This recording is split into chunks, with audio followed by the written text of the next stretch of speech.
really at this party is when you're going to address the issues that you and Yandy had. Really? And Yandy doesn't tell the truth either. So do you think she's really going to be confessing everything to you on the first meeting at a party? I don't think so. Oh.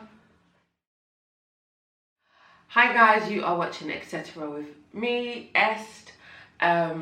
Today I'm going to be reviewing like 17, what feels like 17 episodes of Love and Hip Hop. Mona obviously thinks that I have nothing better to do with my time and watch 3 hours of Love and Hip Hop, 2 hours of Love and Hip Hop in New York, and then reunion of Hollywood, and there's still another episode to go. Mona, we are tired. April and Fizz are still assholes.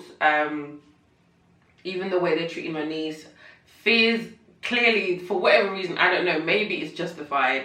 He don't fucks with my niece. He just doesn't rate her. And I also don't think he believes that she has like the mental illnesses that my niece says that she has, which is like she just has no sympathy for her. So it kind of showed, but in my head I'm thinking, well, when April was going through all this, you know, mental breakdown because of her breakdown in relationship with Omarion, you were there for her, but my niece, the mother of your child, you can't be there for. Paris and Zell, they know what they're doing. They're a double act. They want to stay on the show. They don't really have a storyline besides antagonizing other people. You know, that's basically what Zell and Paris are. Who else is in this? There was no need for part 2. There's not even a need for part 3. I'm actually gobsmacked right now. Sia, I still don't know who you are. Brittany B, you're doing the most. If Lyrica doesn't like you, Lyrica, whatever you want to call her, just don't be her friend. Not that deep. The issue we really want to get to, Love and Hip Hop New York. Okay, it starts off with Chrissy. She was good. I can't take that away from her. But she's all talking about, you know, she's changed and, you know, she's back in New York and all that. Listen, this woman is the same woman. I can see it in her eyes. She's the same woman. And I'm sorry, you cannot pay me to think that Jim and Chrissy currently have a romantic relationship. I do not get that from them. I think they might be business partners. They might be best friends. Occasionally do rumpy-pumpy. But it doesn't make sense. You live in Miami, he lives in New York. When you were on the season before, you made everyone know that that's your man and you hold him down and you're a kept woman, he takes care of you. And what you've realized now that, oh, at 40 plus, you know, you can't really be dependent on this guy for your income. You've gone over to create a life for yourself in Miami and Jim is in New York. It doesn't make sense to me. I'm sorry, but I feel like she's got a little boo thing in Miami. He's got one girl in New York. But when it's time for them to come together and be a couple, that's what they do. That's the vibe I'm getting from them. And you cannot tell me otherwise. I still cannot stand Yandy. I'm sorry. I mean, Chrissy isn't my favourite person, but I cannot stand Yandy. However, she looks very nice in this confessional. I'll give her that. And in this event that no one seems to be doing, people just sitting down. Her hair looks amazing. I'll give her that. Sin and Joe breaking up. It was kind of inevitable from last season. I mean, Sin is younger than me, and Joe is almost 40. I don't even think Joe cheated. You know, I really don't. However, I think he did something inappropriate, and she was just like, "Fuck this shit." What has Erica done to her face? Erica Mena, I mean. What's she done to her face? She's still a very pretty girl, but this area is just very tight. Papoose the preacher. I just feel like it's too much. Yeah, black love and, you know, black relationship strong. But he is pushing it too much. The fact that I feel like he's doing some foul shit. What on earth does Kim Bella have on her head?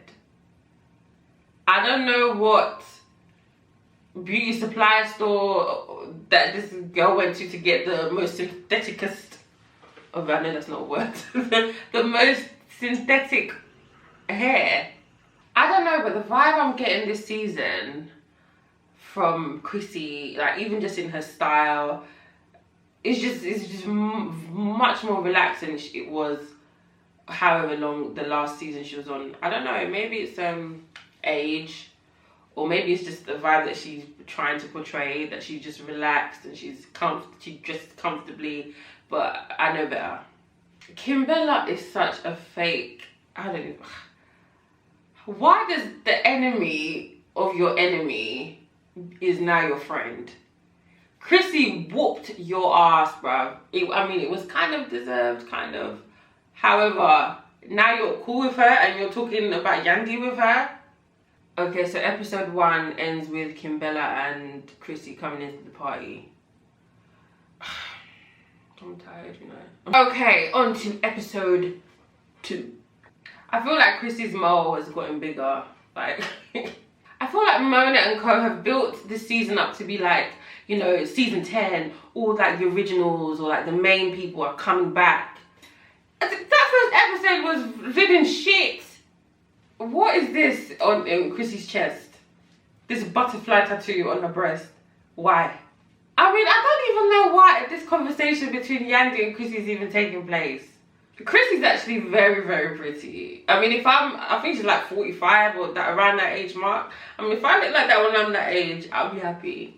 So Kimbella and Chrissy are now boys. Like, I don't care. I'm sorry, but if anybody stomps me out, me and you will never be cool. It's beef all the time on site.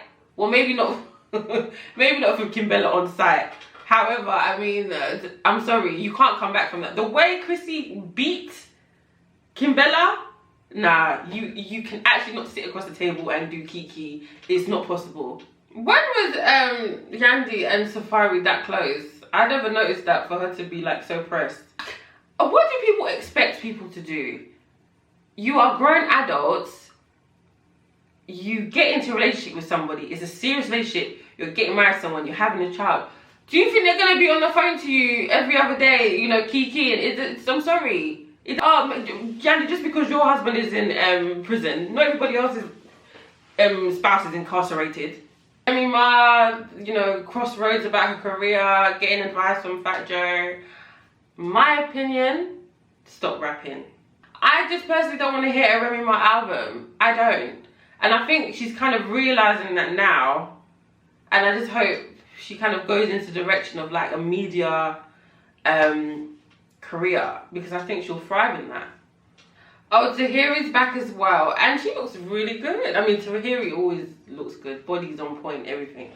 I feel like Kimbella got so worked up about Yandy and Jonathan talking about the foreclosure, because I'm sure it was reported in the blogs that her place recently got up, is being foreclosed.